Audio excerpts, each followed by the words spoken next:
Magandang araw mga kaibigan. Nako mga kaibigan, mainit itong pag-uusapan natin. Kabalbalan ni Marcoleta, kinastigo matapos absueltuhin ng COMELEC. At mag-ama, sangkot sa money laundering, nabisto. Grabe mga kaibigan, abot China ang ngiti ni Marcoleta matapos absueltuhin ang kanyang kaso sa COMELEC. Ito ay may kinalaman sa issue ng disclosure sa kanyang campaign contribution sa nagdaang halalan noong 2025. Ayon sa COMELEC, walang ebidensya na makapapakita na nag-commit daw ng election offense itong si Senador Marcoleta. Bagkos, ang dapat daw managot ay yung mga contributors at hindi si Senador Peluca. Kaya naman, bueneltahan itong si Marcoleta na hindi pa lusot sa kanyang mga kabalbalan. Nako, abangan nyo po yan. Talagang lintik itong mga bugok ang galawan. Lalo na itong mag-amang nabisto sa kanilang money laundering scheme. Pero bagong lahat, pakilike muna ang ating video, pakishare na din po at subscribe na po kayo sa ating channel. Unahin na po muna natin ito mga kaibigan, itong mag-ama na bistado ang galawang sindikato. Tingnan po natin to. Mahiya naman kayo. 4 na araw bago ang SONA ng Pangulo, may mga transaction daw na ginawa sinoy DPWH Secretary Manuel Bunoan na hinahalin tulad sa money laundering scheme. Nako. Ayon sa Anti-Money Laundering Council. Ayon sa resolusyon ng CA, noong June 30, 2025, isang single manager's check ang binili sa pamamagitan ng BPI account ni Maureen Hernando Bunoan. Mukhang may relasyon daw si Maureen sa dating kalihim ayon sa AMLAC at pagpatak ng July 24, 2025, dineposit ni Bunoan na nasabing cheque sa kanyang RCBC account. Nako. On the same day, may mga trust fund transaction ding naitala, gaya ng contribution o placement, investment, maturity at withdrawal. Ginawa raw ang mga ito sa iisang araw din, cash at US dollar denominated. Nako. Ayon sa AMLAC, walang nakikitang malinaw na investment purpose sa mga ganitong galaw ng pera dahil hindi naman pangkaraniwang maglagay ng pondo at agad din i-withdraw o kansilahin ito sa loob ng iisang araw. Hindi lang si Bunoan ang may freeze order. Kasamang iba pa, lumitaw din ang pangalan ng anak niyang si Fatima Bunoan de la Cruz na nasa 6 na bank account at 4 na insurance policy ang ipina-freeze. May large-scale transactions daw si Fatima mula 2003 hanggang 2022 na pumapalo sa lagpas 100 million each. Nako. Pagdating sa cash deposit, inter-account transfers at withdrawals. 2 buwan bago ang SONA, may pumasok na humigit kumulang $784,000 o 46.7 million sa isang account ni Fatima.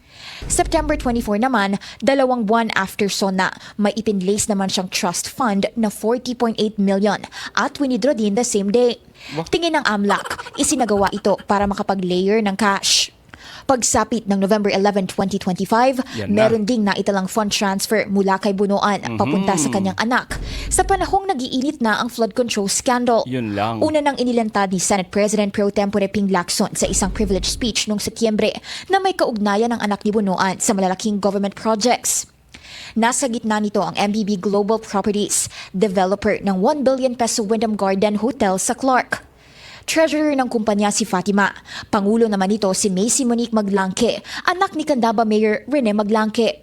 Ang pamilyang ito ang nagmamay-ari ng Global Crete Builders na nakalikom umano ng 2 billion worth of DPWH contracts mula 2018 hanggang 2024. Kitang-kita. Bumaba sa pwesto si Bunoan bilang DPWH Secretary sa gitna ng flood control scandal investigation. Kalaunay inilantad ng umano'y bata niyang si dating DPWH Undersecretary Roberto Bernardo na maski si Bunoan may share sa kickbacks ng mga proyekto.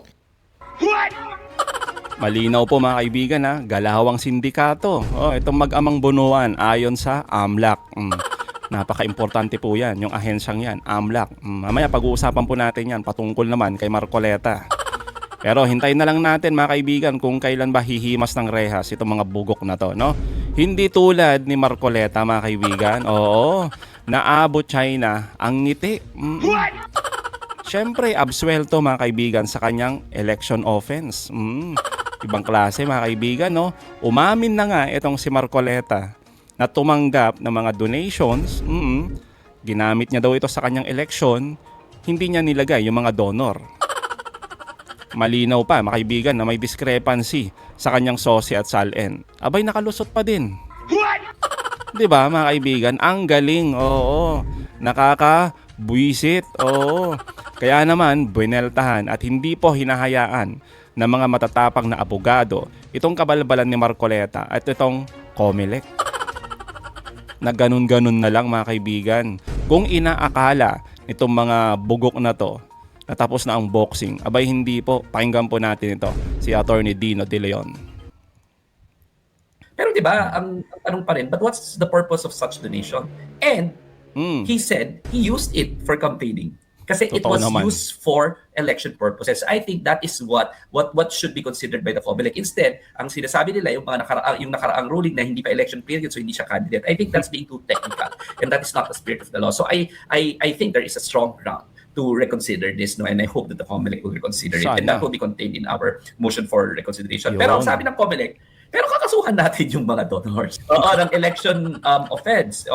Well, nakakalungkot lang na parang nilaglag ni Marcoleta yung mga donors niya, nanganganib yung mga donors niya. So yung mga donors ninyo, ganyan pa, pang pagtataraw ng utang na loob, di ba, ng isang kandidato kayo nilaglag. Yun yung una. Pangalawa, I'd like you to know that we also filed a request for investigation with the Bureau of Internal Revenue. Yan.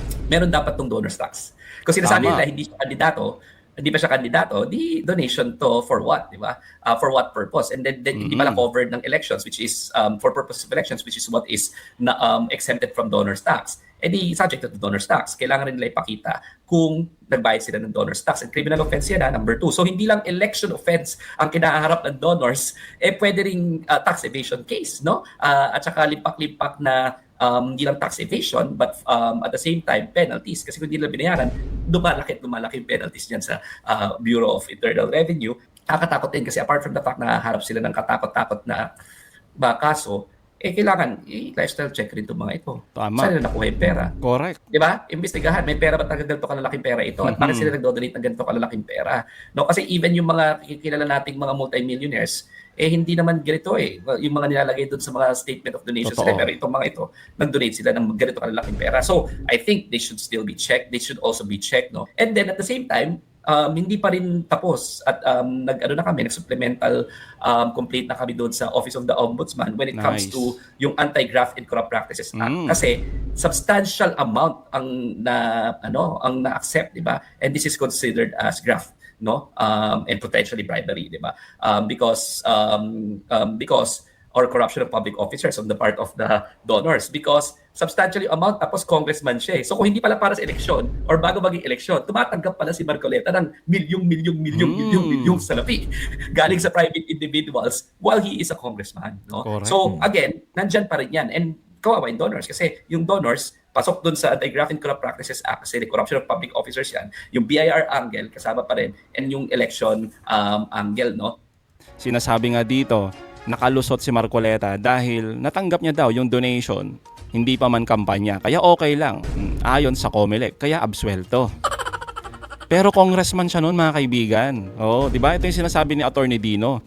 Tinanggap niya itong mga donation na ito. Sa ilalim po ng batas, mahigpit po ito na pinagbabawal, di ba? Pagdating sa pagtanggap ng mga malalaking halaga ng pera ng mga public officials tulad ng mga congressman. Di ba nga congressman pa si si Marcoleta? So maaari mga kaibigan na ituring na ito ay paglabag sa ethical standards at anti-graft laws. Ito yung sinasabi ngayon ni Attorney Dino na hindi pa tapos ang boxing. Kaya wag munang ngumiti hanggang China. Itong si Marcoleta. Questionin natin yung desisyon ng COMELEC, interpreting it as hindi na to criminal offense kasi hindi naman explicit yan, no. Again, pag-aaralan pa natin mga remedies but right now based on my preliminary assessment, hindi ko nakikita na repealed, no, na hindi na yan na election offense at hindi na yan criminal offense kasi clearly sa akin perjurious pa nga yan, di ba? Iba pa yung perjury case na final natin sa ombudsman, no. Yun po. At saka finalo up rin natin at in-elevate na rin natin itong matter na ito with the Senate Ethics Committee, no. So hindi pa tapos yun, no, disappointing, very disappointing naman. itong desisyon ng COMELEC, pero may mga remedies pa. Unfortunately, for the time being, Marcoleta will have to serve in the Senate. Sana lang, Senator pa nababasa din. ko naman, no, ang game track naman nila, ang game plan naman nila is to just kick this can down the road para ma-serve niya yung termino niya at patagalin. Pero hindi pa natatapos ang boxing, no. And again, disappointed tayo doon sa desisyon ng COMELEC. Yes. Parang wala nang kwenta, hindi na parang inoperative, ineffectual na yung ginawa nilang batas na ito. Wala silbi.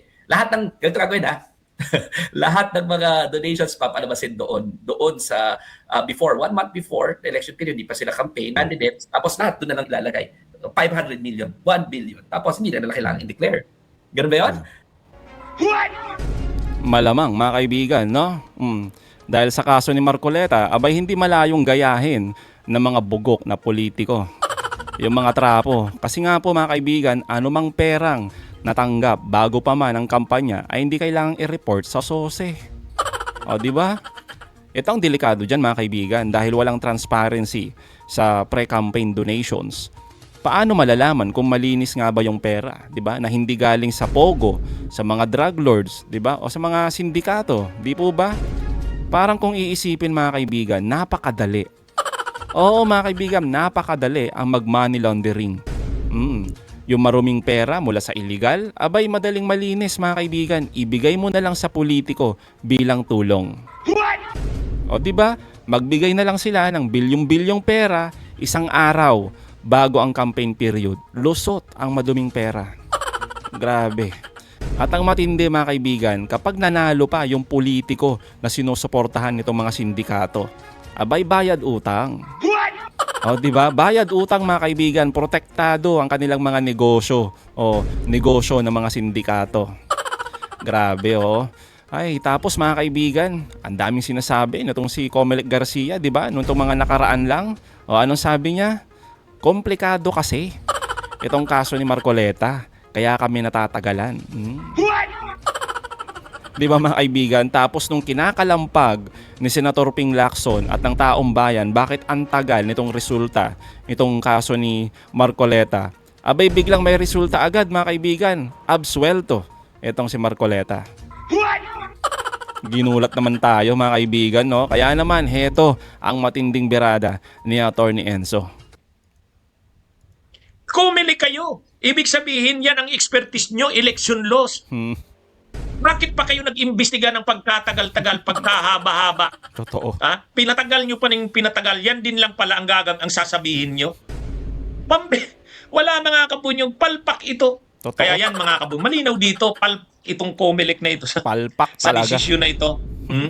Ang matindi dito, mga kabunyog, mga kababayan, ang nakikita nating trend sa Comelec na grabe na itong pangyayaring ito, lahat ng mga malalaking kaso ng Comelec, kaso ni Chis Escudero, kaso ni Marcoleta, lahat absuelto.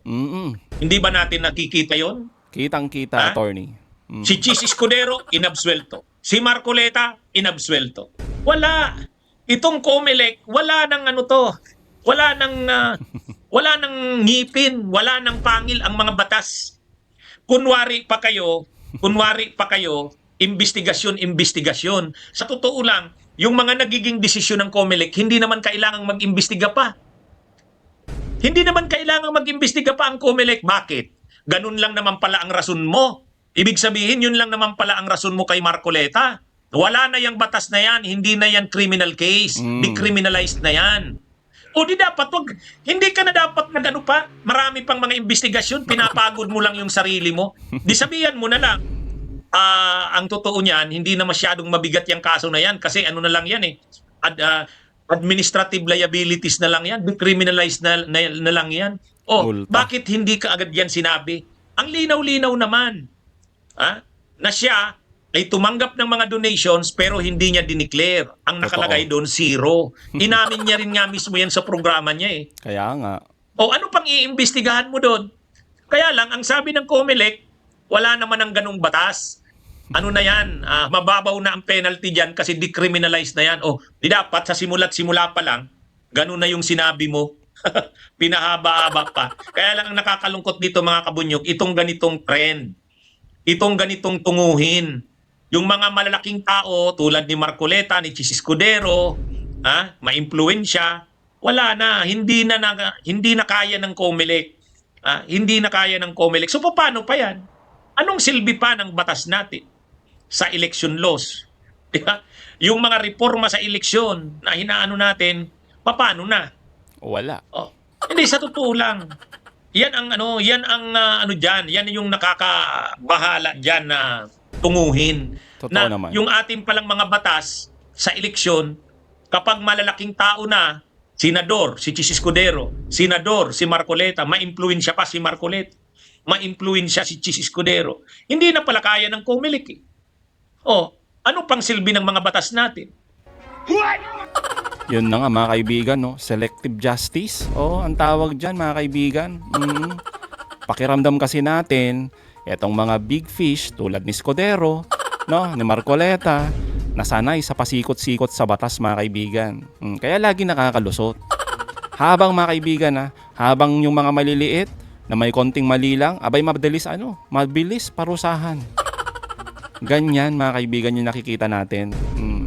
Diba? Selective justice mga kaibigan. Kakainis, no? Oo.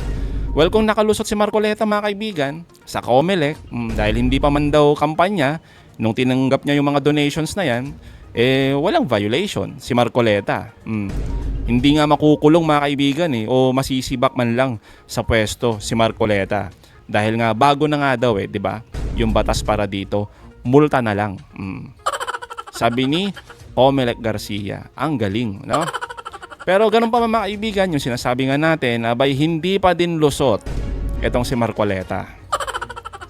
Ayon nga po kina attorney, di ba mga kaibigan, sa mata ng BIR at AMLAC, kapag ang isang tao ay tumanggap ng milyong-milyong halaga ng pera, kahit bilyon pa yan, nawala sa kanyang salin at hindi idineklara bilang donation na may paid donors tax, abay pasok yan sa tax evasion. At ang matindi, money laundering.